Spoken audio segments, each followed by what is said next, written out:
Waalaikumsalam. Neng Rima ya? Iya. Betul? Iya. Ya.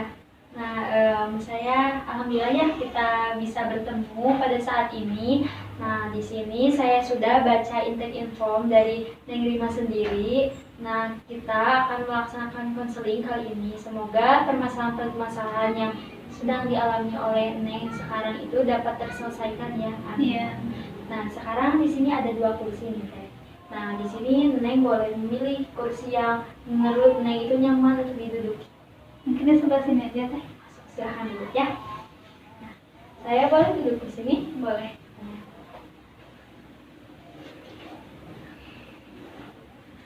Nah, sebelumnya saya juga mau minta izin nih sama Neng. Nah, kebetulan pada sesi konseling ini akan direkam dan di video ya, boleh untuk laporan saya kepada dosen. Boleh. Oke, boleh ya. Nah, di sini jaraknya apakah sudah enak atau kurang atau lebih? Sudah ya. Sebelumnya Neng juga pasti sudah menerima surat persetujuan yang saya sudah kirim via WhatsApp ya, dan juga mungkin sudah dibaca juga. Dan untuk memastikan kembali, boleh Neng Rima baca kembali dan ditandatangani sebelah sini ya.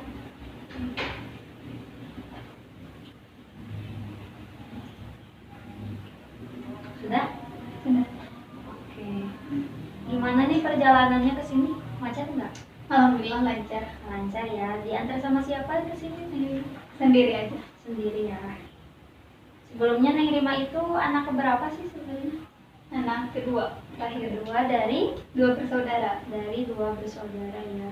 Harmonis ya kayaknya hubungannya. Gimana hubungan sama adik, kakak dan tapi 2 ya, berdua berarti sama kakak atau adik? Kakak ya. Kakaknya perempuan atau laki-laki? Perempuan. Gimana hubungannya, harmonis? Alhamdulillah. Alhamdulillah ya. Semoga panjang umur ya, sehat selalu keluarganya. Amin. Nah, sekarang nih boleh Neng Rima ceritakan satu permasalahan yang menurut Neng Rima itu harus diselesaikan ya. Silahkan ceritakan ya. Baik, dan permasalahan yang sedang saya hadapi saat ini mungkin dalam kemalasan dalam belajar gitu ya. Oke. Jadi Neng itu merasa dalam belajar itu sudah tidak bersemangat lagi ya, sudah malas. Kalau boleh tahu rasa malasnya itu karena apa? Mungkin rasa malas itu muncul karena banyaknya tugas gitu yang harus diselesaikan oleh saya. Contohnya kayak yang dari dosen gitu kan, kuliah itu beberapa matkul gitu ya. Kebetulan kan saya kuliah gitu ya di Universitas Muhammadiyah Tasikmalaya gitu, jurusan bimbingan dan konseling gitu. Nah, saya itu kan ada beberapa matkul ya yang diampu gitu pada semester 3 sekarang gitu, sehingga tugas yang harus diselesaikan pada semester 3 ini sangat banyak gitu Teh. Jadi Neng merasa lelah dengan aktivitas yang ada di kampus, salah satunya dengan tugas-tugasnya ya. Nah, kalau boleh tahu nih, sesering apakah malas itu muncul pada diri Neng Rima? Mungkin kadang-kadang sih Teh, kalau lagi banyak tugas aja gitu. Contohnya tugas ini belum, tugas hari sekarang diberi tugas oleh dosen gitu. Nah, besoknya udah ada yang kasih tugas lagi gitu, belum juga tugas kemarin itu beres, sekarang harus dikasih tugas lagi gitu oleh dosen. Jadi saya itu merasa lelah duluan gitu sebelum mengerjakan tugas. Neng merasa kecapean dengan tugas-tugas yang diberikan oleh dosen karena mengingat banyak sekali tugas-tugas dengan deadline yang sama, berarti banyak sekali aktivitas yang harus dikerjakan juga oleh Neng Rima. Tapi dibalik dari itu semua membuat Neng Rima itu merasa malas sehingga kebingungan dalam menentukan prioritas mana yang harus dikerjakan terlebih dahulu ya. Nah, jadi Neng itu merasa malas ya sekarang itu dalam melakukan aktivitas sehari-hari. Nah, dalam malas tersebut nih, dalam malas ini, apa yang menjadi solusi agar dapat menanggulangi rasa malas tersebut? Versi Neng Rima aja gimana? Saya itu kalau lagi malas itu ya kadang jatuhnya bukan lebih semangat mengerjakan tugas gitu, tapi kayak buat refreshing sama teman gitu, ataupun nonton film, scroll TikTok itu buat mengembalikan mood saya gitu. Jadi dengan rasa malas tersebut, Neng Rima itu lebih cenderung ke mengalihkannya itu pada kayak scroll TikTok ataupun dengan bermain bersama teman. Apakah Neng Rima itu merasa cara tersebut sangat efektif ataukah masih kurang? Ya kayaknya masih kurang sih Teh, soalnya ya meskipun tugas diselesaikan gitu, tapi saya itu sering melakukan hal tersebut gitu. Oke, jadi meskipun ya, jadi Neng itu merasa kurang efektif ya dengan hal tersebut, dengan cara tersebut, jadi kurang menumbuhkan rasa merajin dalam mengerjakan tugas tersebut. Nah, untuk menentukan skala nih, skala ya, dari 1 sangat malas dan 10-nya itu rajin, sekarang Neng Rima itu rasa malasnya berada di letak skala mana? Mungkin di 5 Teh. Berarti pertengahan ya, antara rajin dan malas gitu. Nah, apakah ada akibat, kenapa nih akibat yang lebih mendalam lagi? Mungkin kan tadi yang sudah diceritakan oleh Nidima, rasa malas tersebut karena kebanyakan tugas, karena jatuhnya bukan rajin tapi malah malas.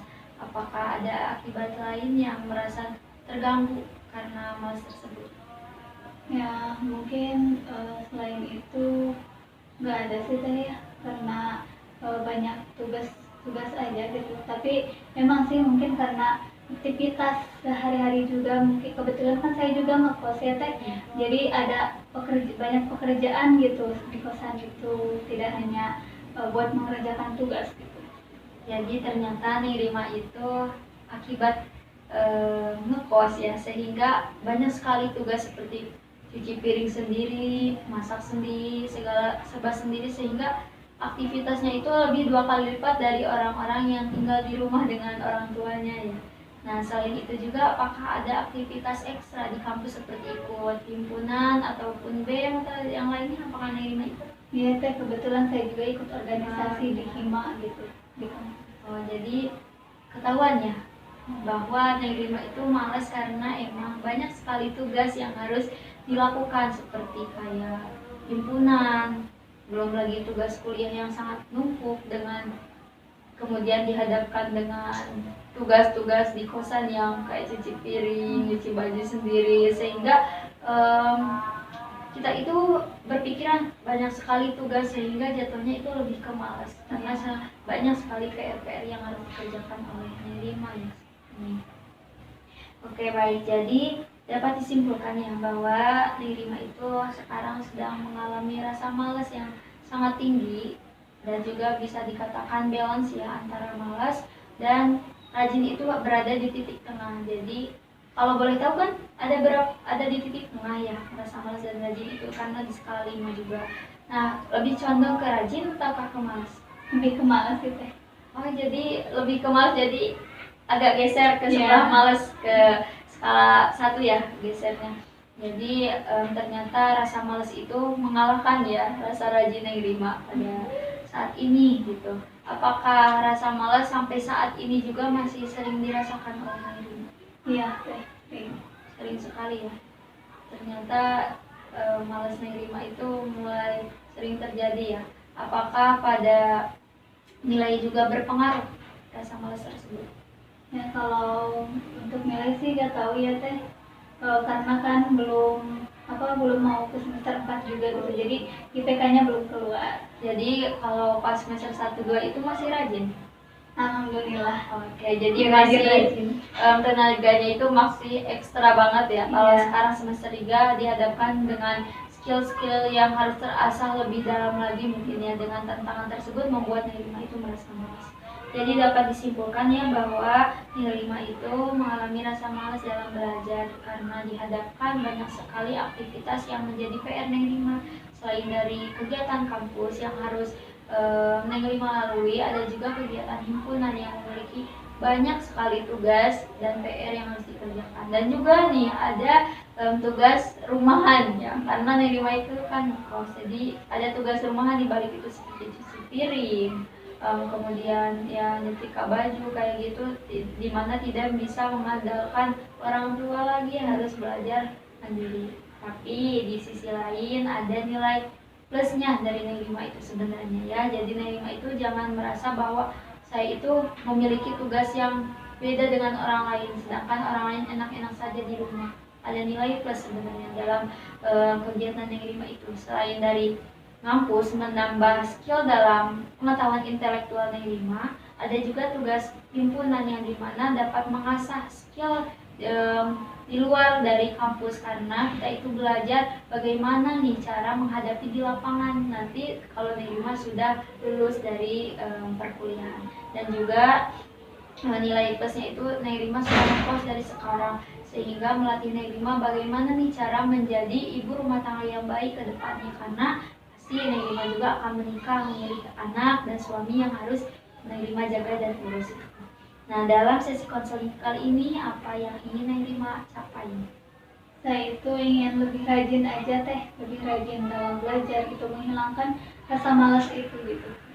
Jadi pada sesi konseling kali ini Neng Rima itu ingin lebih rajin lagi ya dalam mengerjakan aktivitas-aktivitas yang emang harus dikerjakan segera cepat. Selain itu juga Neng Rima ingin bisa nih menentukan mana skala prioritas yang harus diprioritaskan lebih besar. Nah, selain itu apakah ada masalah lain yang ingin Neng Rima bahas? Mungkin teh masalah selanjutnya, saya itu sering merasa insecure, tidak pede gitu ketika berbicara di depan umum gitu teh. Jadi Neng Rima itu merasa tidak pede dalam berhadapan dengan banyak orang ya. Jadi rasa insecure itu spesifiknya itu bagaimana? Ketika di mana dan pada saat kapan gitu? Ini contohnya kayak kan di depan umum gitu ya. Contohnya kayak saya itu bagian presentasi gitu, kelompok gitu. Meskipun sebelumnya saya itu sudah mempersiapkan materi secara matang gitu, namun tak kenapa ketika berbicara di depan umum sering merasa takut gitu, cemas gitu. Terus merasa orang lain itu takut membicarain saya gitu, takut presentasi yang saya berikan itu tidak orang lain pahami gitu, tidak teman saya pahami gitu, sehingga membuat saya lebih tidak pede aja gitu, takut kayak gitu. Neng Rima merasa overthinking yang berlebihan gitu, betul? Ya. Jadi overthinking di sini itu Neng Rima sangat berpikiran jauh terhadap pendapat orang lain, kemudian reaksi orang lain terhadap Neng Rima, sehingga menimbulkan kecemasan yang berlebihan pada diri Neng Rima itu sendiri. Padahal sudah belajar materi sebelumnya ya Neng Rima itu, tapi tetap muncul saja rasa insecure tersebut, betul? Sesering apakah rasa insecure itu muncul pada diri Neng Rima? Mungkin ketika itu aja teh, ketika kalau lagi di luar kelas atau di luar apa gitu, kalau bertemu sama orang kayak gini mah biasa aja gitu, nggak kayak gimana gitu. Tapi kalau berada di depan orang banyak ataupun dalam situasi yang formal gitu, saya itu selalu merasa insecure aja gitu terhadap diri sendiri gitu. Neng Rima merasa bahwa kemampuan Neng Rima itu belum mencapai batas yang maksimal ya. Karena Neng Rima itu merasa bahwa kemampuan Neng Rima itu masih di bawah rata-rata orang lain, sehingga menimbulkan rasa insecure pada diri Neng Rima tersebut. Apakah ada cara atau solusi yang Neng Rima lakukan atau versi Neng Rima sendiri nih untuk menanggulangi rasa insecure tersebut? Ya itu teh yang tadi saya katakannya, saya itu sebelumnya sering baca materi gitu, sering juga belajar gitu di depan. Contohnya sebelum besoknya gitu, besoknya buat melakukan presentasi gitu, sebelumnya itu di kosan itu gitu, di kamar itu sering bercermin gitu sambil melatih buat presentasi gitu, mempersiapkan materi gitu. Tapi nggak tahu kenapa ketika sudah berada di hadapan orang tetap merasa takut. Apakah ada dampak yang dihadapi misalnya kayak blank gitu dalam memberikan materi kepada orang lain? Ya. Apakah ada seperti itu? Ya.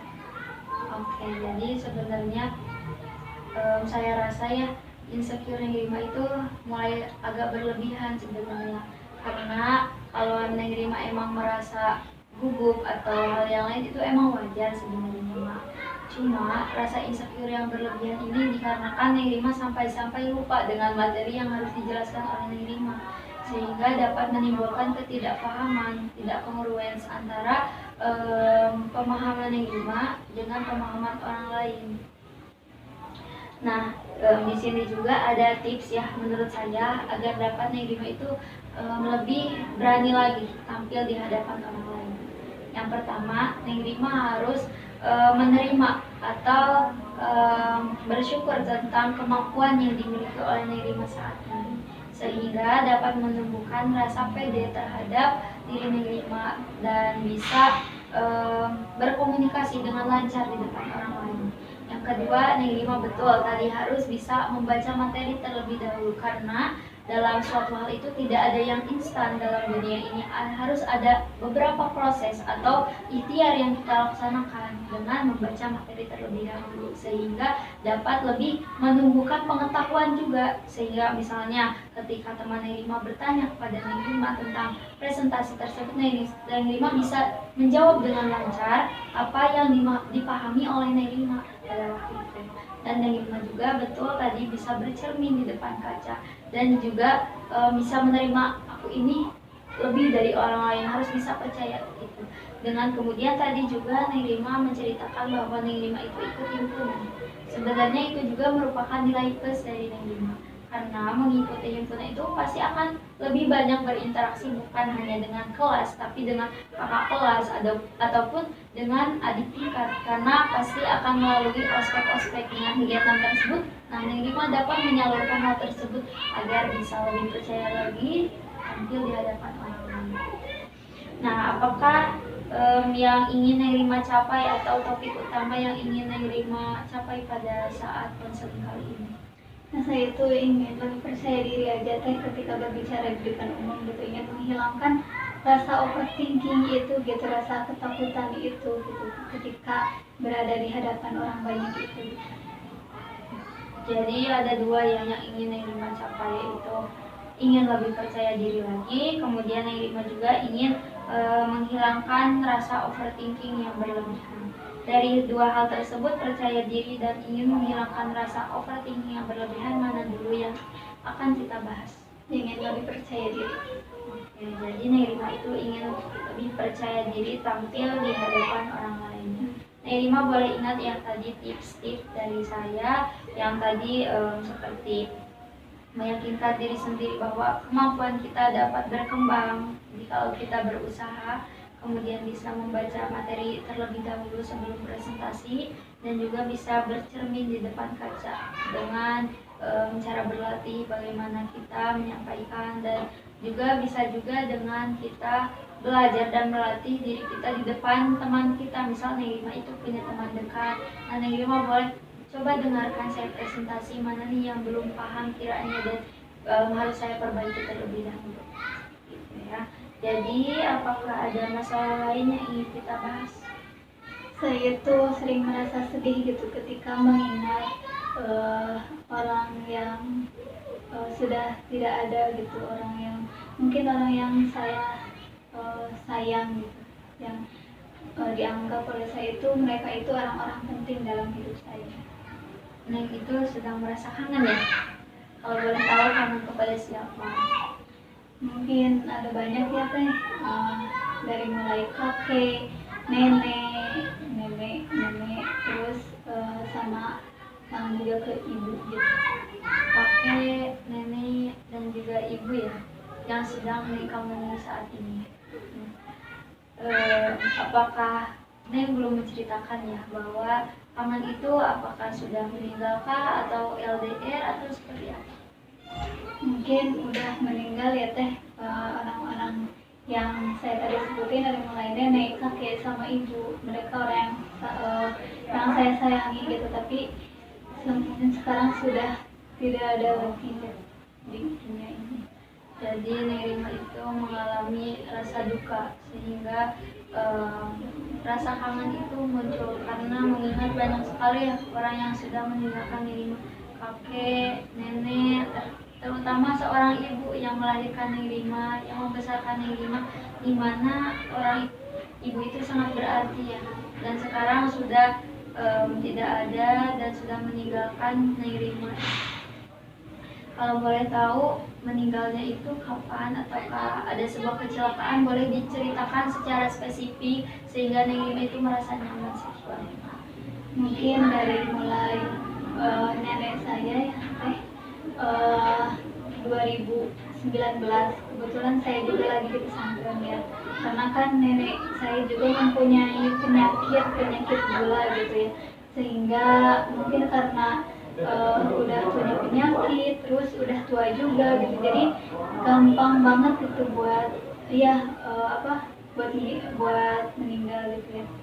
Nah, dari mulai 2019 saya ditemukan oleh nenek saya gitu tanpa saya tahu gitu. Saya itu kan berada di pesantren, saya tahu nenek meninggal itu mungkin ketika sakitnya saya itu mendampinginya gitu karena lagi libur juga, jadi saya pulang gitu. Saya nengok nenek saya ke rumah sakit gitu ya. Nah, tapi ketika meninggalnya saya itu tidak tahu karena saya itu sudah kembali ke pesantren, sudah masuk pesantren gitu. Saya tidak tahu apa-apa, saya tidak ditelepon oleh orang tua saya, tapi saya itu mempunyai kayak firasat aja gitu, gak tahu kenapa perasaan ini sangat resah gitu. Sehingga saya itu memutuskan untuk menelpon orang tua saya, baru diberitahu gitu bahwa nenek saya sudah meninggal gitu sejak 1 minggu kebelakang. Terus yang kedua, mungkin jarak 2 tahun dari nenek saya, 2021, kakek saya juga meninggal gitu ya. Mungkin kakek juga itu karena punya penyakit juga, terus udah tua juga gitu ya. Jadi saya juga itu sama lagi di pesantren, saya tahu waktu sakitnya, tapi saya juga cuma sekedar tahu gitu ya, tidak mendampinginya gitu. Nah, ketika kakek saya meninggal, saya langsung diberitahu, langsung disuruh pulang juga gitu sama orang tua gitu, dijemput gitu dan melihat kakek gitu dari mulai mungkin mau disolatin gitu sampai beres di kubur gitu. Terus tahun 2023 kan tadi 2021, terus itu 2 tahun, 2023 saya juga ditinggalkan oleh orang tua saya gitu, tepatnya oleh ibu saya gitu. Dia juga sakit gitu, tapi saya tahu dia sakit, tapi karena saya tidak tahu lebih jelasnya dia sakit apa gitu, karena saya juga LDR gitu sama ibu saya di Tasik, sedangkan ibu saya di Bandung gitu, sehingga saya tidak tahu lebih jelasnya itu bagaimana gitu sakitnya. Karena saya juga emang punya HP, ibu saya juga punya HP. Nah, kalau telepon itu ibu saya itu nggak cerita apa-apa gitu, cuma bilang nanyain kabar atau gimana gitu. Paling kalau ditanya ibu juga suka cerita ibu lagi sakit katanya, tapi cuma sakit ini gitu, cuma kayak gitu aja gitu. Jadi nggak terlalu berpikiran kemana-mana gitu bahwa ibu saya sakit apa gitu, sehingga ibu saya juga kan sakitnya nggak lama gitu ya, cuma beberapa bulan gitu, nggak lama banget gitu. Terus waktu lebaran juga kan saya itu kan kebetulan orang tua saya itu sudah berpisah gitu ya, jadi saya itu lebaran bersama ayah saya gitu di Tasik gitu sama kakak saya gitu. Saya juga tidak tahu bahwa hari lebaran itu ibu saya itu sedang sakit gitu, nggak bisa apa-apa di Bandung gitu sama saudara-saudara gitu, cuma sama saudara-saudara. Kalau saya tahu ibu saya sakit saat itu, mungkin saya juga akan memilih untuk lebaran bersama ibu saya mungkin ya. Tapi karena saya tidak tahunya pas udah 4 hari dari lebaran, ada tante nelpon gitu bahwa ibu saya itu sakit, gak bisa apa-apa, terus dibawa ke rumah sakit, harus dibawa ke klinik, harus dirujuk ke rumah sakit. Nah, saat itu juga saya sama kakak saya sama ayah saya langsung ke Bandung gitu, langsung jenengin ibu saya gitu. Nah, setelah itu masih baik-baik, saya juga kan harus masuk kuliah gitu. Untungnya saya itu bisa ketemu ibu dulu gitu sebelum meninggal itu gitu di rumah sakit gitu, karena kan saya juga tidak bisa lama-lama ya di rumah sakit itu karena tidak kuat banget gitu, suka mual-mual gitu. Nah sore nyampe ke sana sama ayah, kemudian ketemu ibu malam, terus udah gitu pulang gitu ya sama kakak saya, karena saya juga tiba-tiba mimisan gitu, mungkin karena kecapean juga, jadi cuma ada saudara aja gitu di rumah sakit sama ayah saya gitu. Nah udah gitu tahu-tahu pas subuh-subuh jam 5 ditelepon suruh ke rumah sakit. Di sana orang tua saya, ibu saya sedang berada gitu, udah dibawa ke ruang mayat gitu, tapi saya juga sebelumnya lihat gitu, lihat apa ketika jadi mayat-mayatnya gitu kayak gimana, tapi saya tidak berani buat memandikan ibu saya gitu, jadi cuma sekedar melihat saja gitu sama menyalakan ibu saya juga. Nah saya juga tidak menyangka ya ibu saya bisa meninggalkan saya secepat itu gitu. Terus udah dari ibu saya bulan Juli, nenek dari ayah itu meninggal gitu, karena mungkin itu juga udah tua juga ya, udah sering sakit juga, udah bolak-balik rumah sakit gitu. Saya juga tidak menyangka gitu, karena yang emang sudah tahu dia sakit gitu, tapi sakit kadang sembuh lagi, sakit sembuh lagi gitu. Tiba-tiba pas saya lagi di jalan habis pulang kuliah ditelepon sama ayah saya gitu bahwa nenek saya udah meninggal, udah gitu langsung ke sinian gitu, ke rumah tante saya gitu, karena nenek saya di sana gitu meninggal. Nih itu sebenarnya merasakan banyak sekali kesedihan ya menurut saya, dimana pada tahun yang tidak lama jaraknya antara 2019 kemudian 2021 kakek ya, kemudian 2023, saya rasa itu merupakan tahun yang sangat menyedihkan, yang sangat mengharukan sekali bagi Neng Rima itu, karena kehilangan sosok ibu yang sangat berarti ya bagi Neng Rima.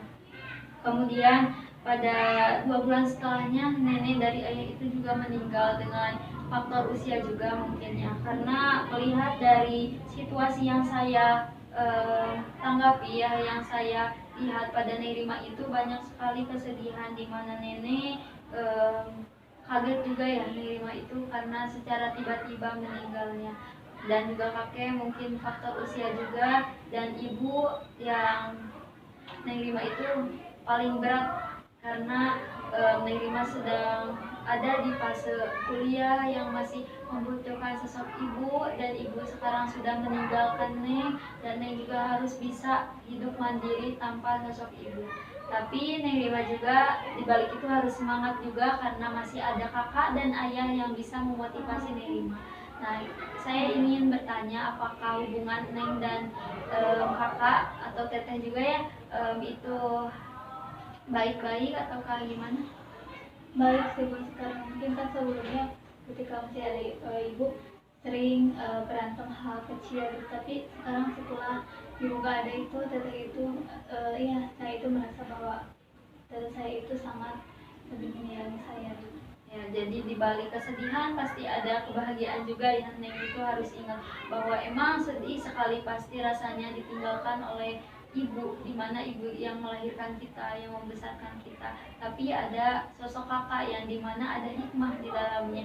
Mungkin setelah ibu meninggal kakak bisa lebih mengerti lagi dengan situasi yang dialami oleh Neng Rima, sehingga Neng Rima tidak kehilangan sosok motivasi.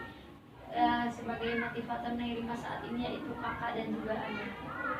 Nah sekarang nih kan Neng merasa kangen sekali ya kepada sosok yang sudah meninggalkan Neng Rima saat ini.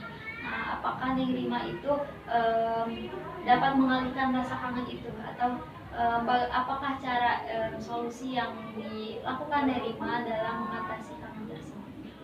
Yaitu ketika merasa kangen mungkin sering nangis ya teh, nangis sendiri gitu. Jadi solusi yang sering dilakukan oleh Neng Rima itu seperti menangis untuk meluapkan rasa kesal atau rasa kangen Neng Rima terhadap ibu dan kakek nenek yang sudah meninggalkan Neng Rima.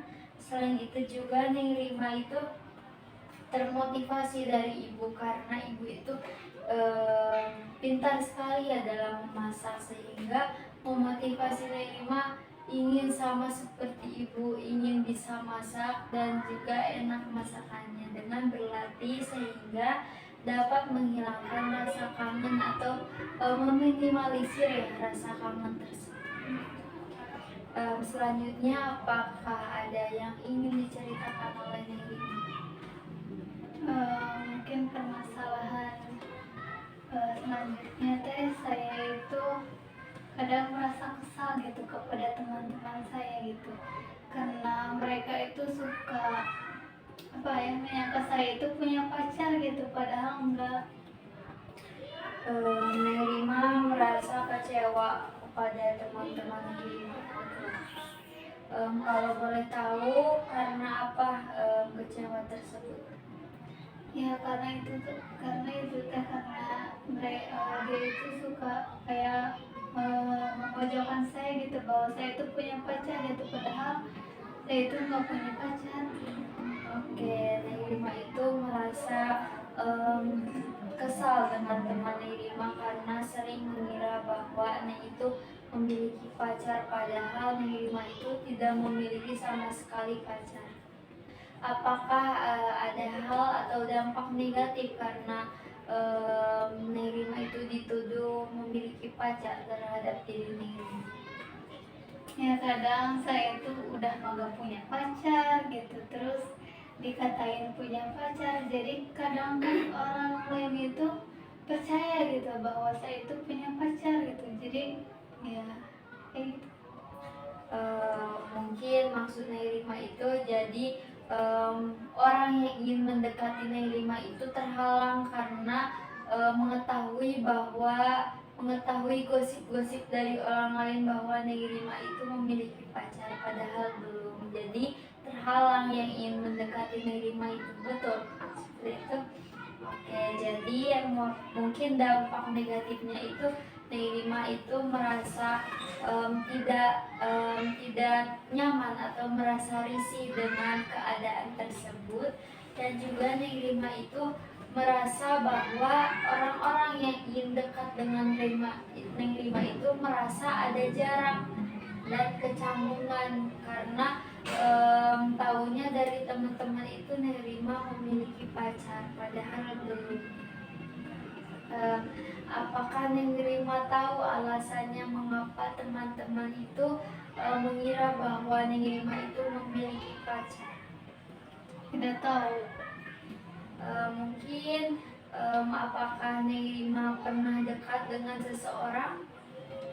Ya mungkin kalau yang deketin ada, tapi kan laki-laki itu beda-beda ya, jadi kayaknya dia itu mungkin cuma penasaran aja gitu, sehingga dia yang ngedeketin, dia juga yang tiba-tiba ngilang. Atau mungkin Neng pernah cerita atau curhat kepada teman tentang laki-laki tersebut, karena jika Nairima curhat kepada teman-teman, kemungkinan orang lain akan memiliki beberapa opsi, diantaranya memiliki opsi bahwa Nairima itu memiliki pacar. Tidak ada? Ya kalau emang belum jadi sih enggak. Tapi kalau emang udah jadi gitu baru. Oke, jadi Nairima juga tidak sembarangan cerita ya. Kalau emang sudah pasti Nairima itu berpacaran dengan seorang pria, baru Nairima menceritakan kepada teman dekat Nairima. Tapi kalau belum dan tidak ada kepastian dari pihak laki-lakinya, Nairima juga belum berani untuk menceritakan kepada teman-teman Nairima. Apakah Nairima pernah berpikir bahwa teman-teman yang berbicara seperti itu mereka itu padahal iri dengan Nairima? Ya enggak sih, enggak mungkin kesana gitu, karena saya juga tahu gitu bahwa banyak perempuan di sana yang mungkin teman saya gitu yang mempunyai pacar gitu. Oke. Apakah hubungan Nairima dengan teman-teman tersebut baik-baik saja? Baik. Oke, jadi menurut saya ya bahwa tanggapan tentang Neng Rima memiliki pacar atau komentar dari orang lain bahwa Neng Rima memiliki pacar itu merupakan hal-hal yang bukan berakibat fatal ya bagi Neng Rima. Mungkin hanya Neng Rima merasa risih dengan opsi atau komentar-komentar dari teman-teman Neng Rima tersebut, sehingga dapat mengakibatkan Neng Rima risih dan juga kemungkinan orang yang ingin dekat dengan Neng Rima, dalam kurung laki-laki ya, yang ingin dekat dengan Neng Rima itu merasa ada kecanggungan atau ada batasan sehingga tidak jadi mendekati Neng Rima, sehingga Neng Rima menganggap bahwa Neng Rima tidak memiliki pacar sampai saat ini itu karena dari komentar-komentar teman dan anggapan-anggapan dari teman Neng Rima bahwa Neng itu memiliki pacar. Ya, betul seperti itu. Apakah ada hal lain yang Neng rasakan atau dampak dari tanggapan-tanggapan teman Neng Rima? Ya mungkin. Oke, udah ya. Jadi Neng Rima itu apa yang ingin diambil atau didapatkan pada sesi konseling kali ini? Saya itu ingin menghilangkan gosip-gosip itu gitu, bahwa ya saya itu nggak punya pacar gitu, sehingga teman-teman saya juga nggak banyak gosip-gosip tentang saya gitu, bahwa saya sudah mempunyai pacar. Neng Rima itu ingin merasa tenang dengan tidak ada gosip bahwa Neng Rima itu memiliki pacar. Dengan begitu Neng Rima juga dapat menjalani hidup itu dengan tenang, aman, dan juga merasa bahwa tidak ada gosip yang bersebaran tentang Neng Rima itu. Apakah Neng Rima pernah berpikir bahwa ada hal lain yang dapat merusak atau dampak selain dari laki-laki yang ingin mendekati Neng Rima itu tidak jadi mendekati? Apakah ada hal lain? Oke, jadi sudah tidak ada ya. Jadi hal yang ingin dicapai oleh Neng Rima atau didapatkan Neng Rima itu ingin memberi pengertian kepada teman-teman bahwa jangan bergosip lagi atau berkomentar tentang bahwa Neng Rima itu memiliki pacar ya. Apakah ada hal lain yang ingin dicapai?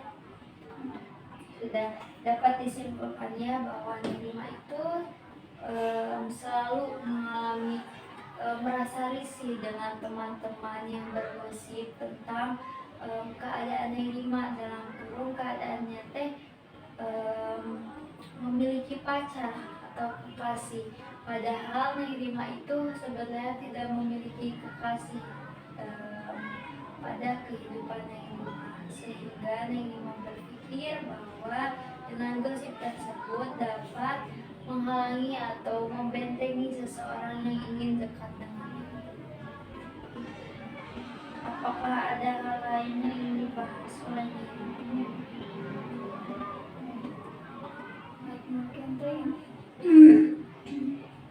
Mungkin masalah yang terakhir ya, saya itu sering merasa capek atau terhadap diri sendiri gitu, karena mungkin mengingat kemampuan yang dimiliki saya atau mengingat diri saya gitu dari masa lalu, masa sekarang, sampai masa depan itu. Neng Rima itu merasa lelah dengan kemampuan yang dimiliki. Mungkin Neng Rima itu merasa overthinking berlebihan tentang kemampuan yang dimiliki. Apalagi Neng Rima sampai berpikiran tentang bagaimana nasib masa depan. Apakah Neng Rima itu merasa bahwa diri Neng Rima itu kurang dalam segala hal, ataupun maksud saya itu apakah Neng Rima merasa insecure terhadap teman-teman? Iya, jelas. Kalau Dalam merasa segi apa insecure tersebut? ya banyak ya, mungkin dari eh, ke apa, kepribadian gitu, dari sikap mungkin, atau dari kemampuan kemampuan kemampuan dalam apa, berpendidikan, ataupun mungkin secara fisik juga ya pasti teh.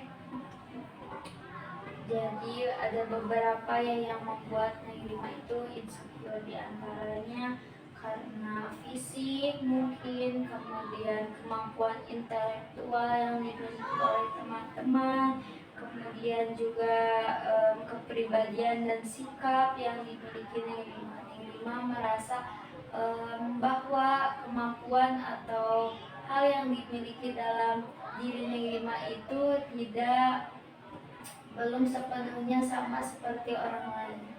Intinya Neng Rima itu belum bisa menerima keadaan Neng Rima saat ini. Apakah ada dampak negatif yang dirasakan oleh Neng Rima? Mungkin ketika mengingat itu ya, mengingat masa lalu, masa sekarang, ataupun masa depan itu, saya itu suka sedih aja gitu, tiba-tiba nangis gitu mengingat hal tersebut. Apakah sebenarnya Neng Rima eh, membutuhkan seseorang yang dapat memotivasi? Ya mungkin sekarang juga ada ya teh, jelaskan dari orang tua gitu, dari ayah, dari teteh, tapi selain itu juga ya mungkin ada juga teman-teman gitu, itu mungkin udah cukup ya buat saya, tapi ya gak tahu kenapa saya juga harus bisa memotivasi diri saya sendiri, mungkin saya kurangnya itu. Oke. Jadi Neng Rima ingin bisa memotivasi diri Neng Rima sendiri sehingga dapat membawa pada perubahan yang positif, di mana Neng Rima dapat lebih bersyukur lagi tentang kemampuan atau kodrat dari Allah Subhanahu wa Ta'ala, di mana seorang pasti memiliki kekurangan dan kelebihan. Jadi itu tipsnya ya Neng Rima. Neng Rima harus bisa bersyukur lagi kepada Allah dengan segala yang diberikan oleh Dia, oleh Allah maksudnya. Kemudian dapat, selain itu kita juga harus berusaha atau mengupgrade diri sehingga dapat lebih baik.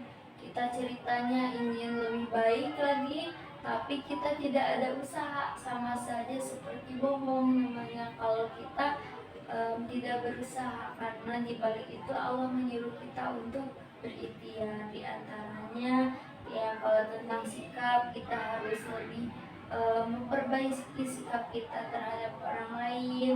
Kemudian kalau intelektualnya, kita harus rajin belajar supaya kita dapat pintar ataupun berkemampuan sama seperti orang lain. Namun di balik itu pasti ada kekurangan dan kelebihan. Belum tentu orang lain memiliki kelebihan seperti Neng Rima. Belum tentu orang lain bisa ramah seperti Neng Rima. Belum tentu orang lain memiliki fisik atau pun ya badan yang bagus seperti Neng Rima. Belum tentu orang lain memiliki seseorang yang dapat memotivasi seperti kakak ataupun ayah yang selalu memotivasi Neng Rima. Jadi pasti setiap orang memiliki kekurangan dan kelebihan tersendiri ya. Nah, pada sisi konseling kali ini apa yang ingin Neng Rima capai? Saya itu ingin lebih mensyukur diri sendiri aja gitu ya, bahwa tadi ya seperti yang kita kenal kita gitu, bahwa setiap manusia itu punya kekurangan dan kelebihan masing-masing. Jadi saya itu ingin lebih menyadari bahwa saya juga mempunyai kelebihan gitu, dari orang lain gitu. Tidak semata-mata cuma punya kekurangan aja gitu.